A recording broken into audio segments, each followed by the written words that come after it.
সবুজ সমৃদ্ধ রাজ্য ত্রিপুরা রক্ষা করতে হবে এর সবুজায়ন। বিশ্ব পরিবেশ দিবস উপলক্ষে রাজভবনে আয়োজিত বৃক্ষরোপণ কর্মসূচিতে এরকমটাই জানালেন রাজ্যপাল ইন্দ্রসেনা রেড্ডি নাল্লু। প্লাস্টিক, বিশেষ করে সিঙ্গেল ইউজ প্লাস্টিক ব্যবহার নিয়ে জনসচেতনতা তৈরি করতে হবে।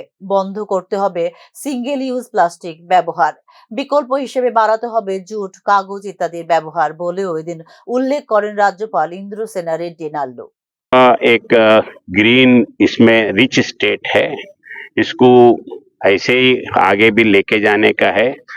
और ग्रीन स्टेट आगे लेके जाते समय और एक भी अपना मन में रखना है कि ये प्लास्टिक जो है वो एनवायरमेंटल के विरुद्ध है, शत्रु है। तो ये प्लास्टिक यूसेज में आम पब्लिक उसको कोऑपरेट करके जो गवर्नमेंट का पॉलिसीज है उसको इम्प्लीमेंट करने के लिए अब खुद उसको कैसे रोकना ये सोचने का है। प्लास्टिक पहली चीज, सिंगल प्लास्टिक यूज जो है उसको तुरंत बंद करना है। और अल्टरनेटिव जो है, अल्टरनेटिव्स बहुत आए हैं, जूट है, पेपर है, बाकी के जो भी है उससे यूज करने का है।